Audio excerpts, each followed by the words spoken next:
Alright, let's get into it. First up, we got a few little updates. We're on the upper lower split now, boys. Full body was fun, but we needed to switch it up.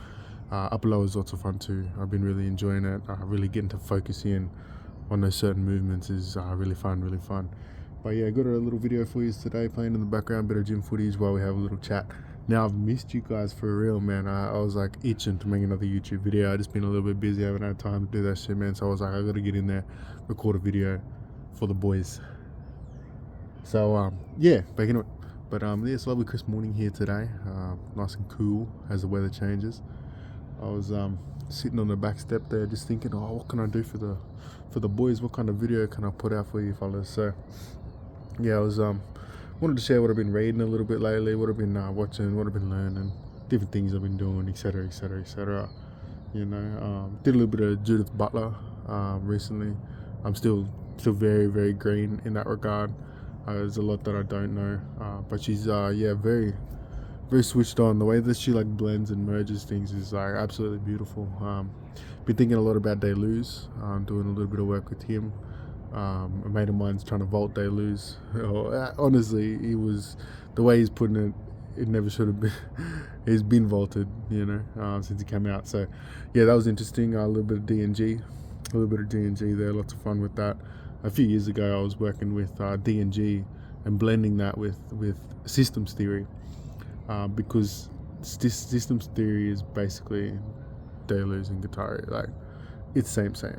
You can switch the bloody rhizomes out for systems. You can switch bloody becoming with emerging. You can, yeah, it's same.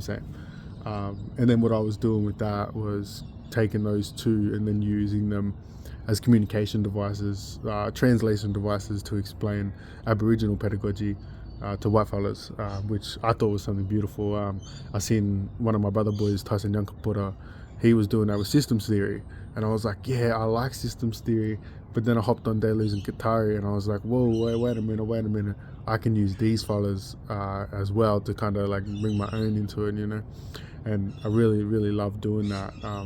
Lots of great work that you can do there, and that I was able to do using deleuze and guattari, systems theory, and aboriginal pedagogy to really bring some beautiful stuff into the world.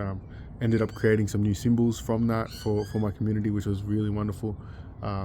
So the generative powers of those things coming together was really unmatched at the time, and the abilities that it gave me was like truly wonderful. So yeah, stung a little bit when my brother was like, D&G, they're vaulted, man. They never were unvaulted. They've been shit since day dot, you know. And honestly, it makes a really convincing argument, especially with the sort of lack of agency in D&G, you know, which I always thought it was like, oh, it's not no agency, and that's where you got to bring like the Aboriginal pedagogy in there to kind of rescue it from becoming this sort of agency-less. You can't do nothing. You're a real sort of what's the word? Not product of your environment, but you're a real node. To use the systems theory language, you're a real node in there that is only sort of beholden to the whims of the relational conduits that you have next to you. You know, if you use those Deleuzian line of flight, you know, that trajectory is kind of hard to get off. You know what I mean? Once you head in that direction, you sort of stay in that direction, and I totally understand that, and makes a very convincing argument as to why D&G really kind of butcher Lacan and make Lacan look it sort of neuters Lacan's work to the point where it's like, well, why are you even doing this? You know what I mean? Like, you aren't using it properly. You know, you're sort of breaking these tools, and then if that be the case, then why are you working with Lacan? Use something else. You know what I mean? Especially because the truth aspect was a big thing for my mate. He was like, yeah, no, we need that in there. We need something to buffer up against. And when D&G make Lacan kind of useless, shit, man, what are we doing here? You know, you aren't using Lacan in a fair assessment. You're not using Lacan fairly, you know. But yeah, I'm rambling now.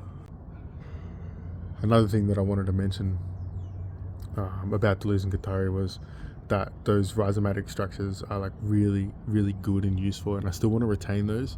I still got to tweak them a little bit now that I know a little bit more about lacan. I'm still very, very green in that regard, but now that I know a little bit more, I still think we can hold on to the good stuff, especially those rhizomes, especially those lines of flight.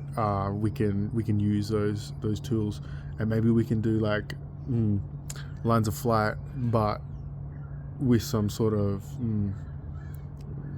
some sort of turning mechanism. You know what I mean? Some sort of steering control to kind of give a little bit more agency back to the node.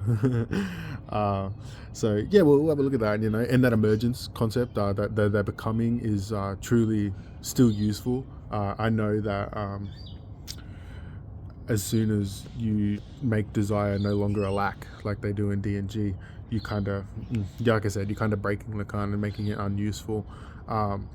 But there's still something in there, you know what I mean? There's still something in that becoming that I'm sort of unwilling to let go of, because I think that is definitely a good framework for like watching things around you develop, because I'm all about increase, not growth, you know what I mean? I'm all about the increase in complexity, not the increase in size, you know? Counting the amount of relations in the system rather than counting the size of the nodes, you know? The amount of the nodes, sorry. So, I'm reluctant to sort of let go of all of it. I definitely think that there's a kind of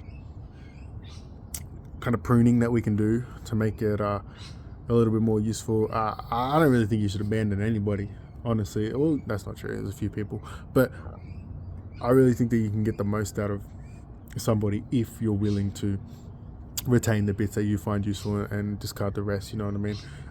I think we can trim the fat off D&G for sure.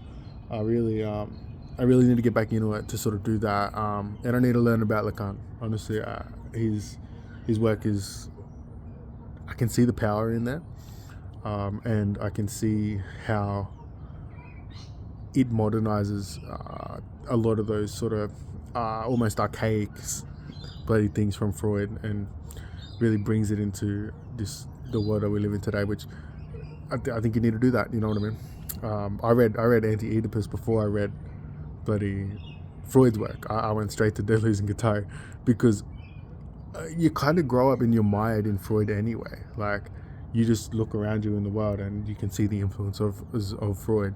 I didn't really see the need to hold on. I didn't really see the need to read any Freud, because like that's what you literally grow up in. That's literally the world that we live in. So I wanted to just go straight to D&G, and I was like, oh wow, this stuff's amazing. This is the first philosophy that I've ever read. And as soon as I grabbed it, I was like, blend. We grab this and then we mix it with Aboriginal way, because like that's the way that I knew.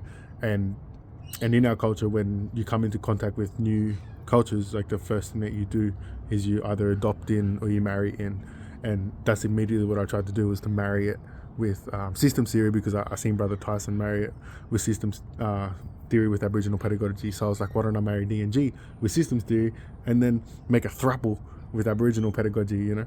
And then something truly beautiful came out of that. Like I said, the symbols that we ended up doing, some beautiful concepts for understanding the world, and especially helped me when I moved to the city, because when I'm in the city, there's a lot that I can't see. There's a lot that I'm not used to. This city life moves very differently to living in the scrub, you know? And I had to learn those ways.